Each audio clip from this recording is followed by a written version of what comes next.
खामोशी से मुसीबत और भी संगीन होती है, तड़प है दिल तड़पने से जरा तस्कीन होती है। जय हिंद दोस्तों, मैं गफार आलम फौजी, राजद जिला अध्यक्ष, पूर्व सैनिक प्रकोष्ठ किशनगंज। तमन्नाओं में उलझाया गया हूँ, खिलौने देके बहलाया गया हूँ। दिले मुस्तर से पूछ ऐ रौनके बज़्म, मैं खुद आया नहीं बुलाया गया हूँ।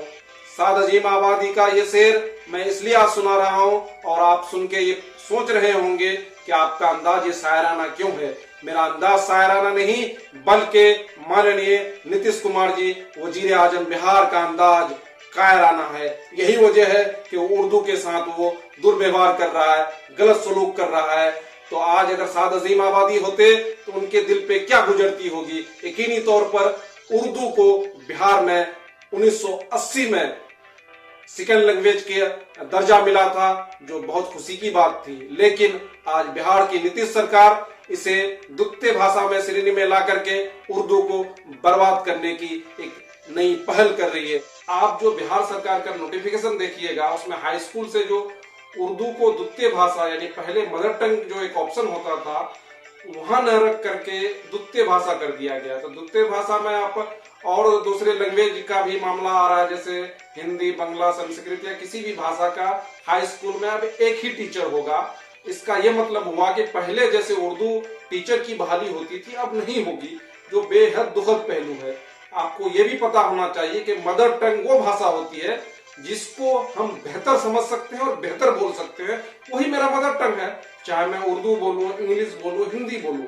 हिंदी हमारी राष्ट्रभाषा है, इसमें कोई शक नहीं है।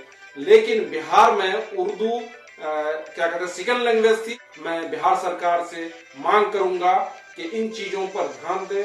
आप एक क्या कहते हैं इंजीनियर हैं और स्कॉलर हैं। एक स्कॉलर की सोच इतनी संकीर्ण किसी भी सूरत में नहीं होनी चाहिए। अब आपको पता होना चाहिए कि उर्दू की बुनियाद कहाँ पर है और उर्दू का मतलब क्या है। इसमें आप अगर तारीखी पस मंजर में जाइएगा तो उर्दू 11वीं शताब्दी में स्टार्ट हुई। आपको पता होना चाहिए कि जो मुस्लिम हुक्मरान हिंदुस्तान जब आने लगे तो उनकी भाषा या तो तुर्की हुआ करती थी, फारसी या फिर अरबिक, और यहाँ की भाषा हिंदी, संस्कृत ये हुआ करती थी।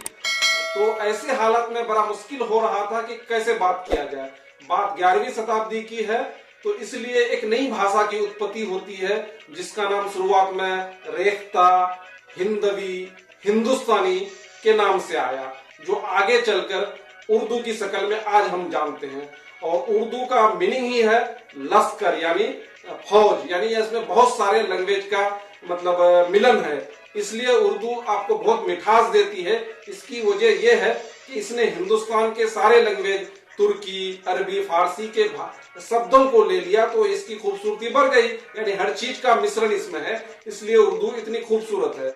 तमन्नाओं में उलझाया गया हूँ, खिलौने देके बहलाया गया हूँ। दिले मुज्तर से पूछ ऐ रौनके बज़्म, मैं खुद आया नहीं बुलाया गया। मैं साद अजीम आबादी का नाम इसलिए ले रहा हूँ, आपको जानना चाहिए कि अजीम आबाद कहाँ है। अजीम आबाद पटना का ही पुराना नाम है। जी हाँ दोस्तों, अजीम आबाद पटना का पुराना नाम है। ये 18वीं शताब्दी का मामला है, जब अंग्रेज हिंदुस्तान नहीं आए थे। उससे पहले के इसमें पटना को, जो आज का पटना है, उसको अजीम आबाद के नाम से जाना जाता है। और आज के डेट में अजीम आबाद कॉलोनी पटना में है। तो अजीम आबाद, जो साद अजीम आबाद है, उनका ये शेर जो मैं पढ़ा आपको कि खामोशी से मुसीबत और भी संगीन होती है, तड़प है दिल तड़पने से जरा तस्कीन होती है।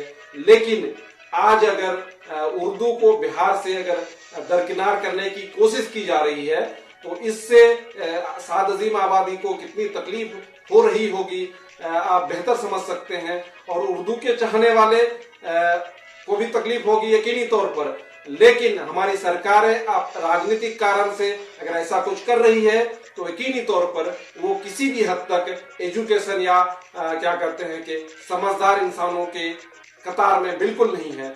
मैं राज्य सरकार से और हमारे जो विधायक जी हैं और जो हमारे एमपी साहब हैं, ऐसे लोगों से कहूंगा कि वो लोग कंसर्न अथॉरिटी से इन चीज को उठाए और तरीके से इस बात को मांग करके उर्दू को दोबारा जो उसकी स्थिति थी मदर टंग की, उस पर लाए। देखिए, हिंदुस्तान एक डेमोक्रेटिक कंट्री है, जमहूरी मुल्क है, तो यहाँ यकीनी तौर पर जमहूरी तरीके से आप अपनी बात रख सकते हैं। और मैं कामना करता हूं, मैं उम्मीद करता हूं कि उर्दू को वही दर्जा मिलेगा। आप देखेंगे हिंदुस्तान की जो भी हालात है उसमें उर्दू की भाषा की, चाहे फिल्मी नगमे हो या शायराना कोई भी अंदाज हो, बिना उर्दू के हम नहीं रह पाते हैं। आपको ये समझना बेहद जरूरी है कि भाषा किसी की जागीर नहीं होती है, भाषा किसी की मोहताज नहीं होती है। तो नीतीश कुमार की मोहताज उर्दू नहीं होगी, चाहे कोई भी भाषा नहीं होगी। हमें उतनी ही मोहब्बत हिंदी से है, उतनी ही मोहब्बत दूसरी भाषाओं से।